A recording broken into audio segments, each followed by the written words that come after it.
দলীয় কৰ্মকৰ্তাসকলৰ মাজত যথেষ্ট উৎসাহ আছে। তেওঁলোকে দৃঢ় বিশ্বাসী যে আগন্তুক দিনত অসমৰ ৰাইজক আমি এটা বিকল্প ৰাজনৈতিক দল আম আদমি পাৰ্টিৰ ৰূপত আমি দিব পাৰিম।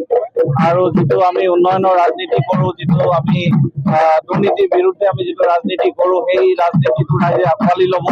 আৰু আগন্তুক দিনত গাঁও পঞ্চায়তৰ নিৰ্বাচনত আমি প্ৰতিটা ৱাৰ্ডতে কেণ্ডিডেট দিবলৈ আমি তৎপৰ হৈ পৰিছোঁ। আৰু পঞ্চায়ত নিৰ্বাচনত আমি অংশগ্ৰহণ কৰিম আৰু তাৰ পিছত বিধানসভা 126টা সমষ্টিতে আমি প্ৰস্তুতিৰে আগবাঢ়ি যাম। বিৰোধী ঐক্য মঞ্চ আছে,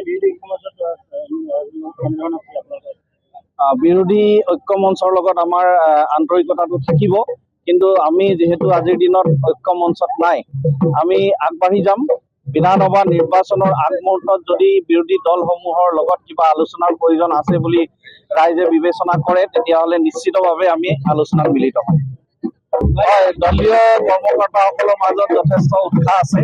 তেওঁলোকে দৃঢ় বিশ্বাসী যে আগন্তুক দিনত অসমৰ ৰাইজক আমি এটা বিকল্প ৰাজনৈতিক দল আম আদমি পাৰ্টিৰ ৰূপত আমি দিব পাৰিম। আৰু যিটো আমি উন্নয়নৰ ৰাজনীতি কৰোঁ, যিটো আমি দুৰ্নীতিৰ বিৰুদ্ধে আমি যিটো ৰাজনীতি কৰোঁ, সেই ৰাজনীতিটো ৰাইজে আঁকোৱালি ল'ব। আৰু আগন্তুক দিনত গাঁও পঞ্চায়তৰ নিৰ্বাচনত আমি প্ৰতিটা ৱাৰ্ডতে কেণ্ডিডেট দিবলৈ আমি তৎপৰ হৈ পৰিছোঁ। আৰু পঞ্চায়ত নিৰ্বাচনত আমি অংশগ্ৰহণ কৰিম আৰু তাৰ পিছত বিধানসভা 126টা সমষ্টিতে আমি প্ৰস্তুতিৰে আগবাঢ়ি যাম। বিৰোধী ঐক্য মঞ্চ আছে,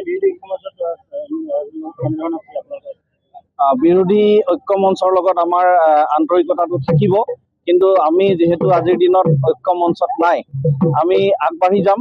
বিধানসভা নিৰ্বাচনৰ আগমুহূৰ্তত যদি বিৰোধী দলসমূহৰ লগত কিবা আলোচনাৰ প্ৰয়োজন আছে বুলি ৰাইজে বিবেচনা কৰে, তেতিয়াহ'লে নিশ্চিতভাৱে আমি আলোচনাত মিলিত হ'ম।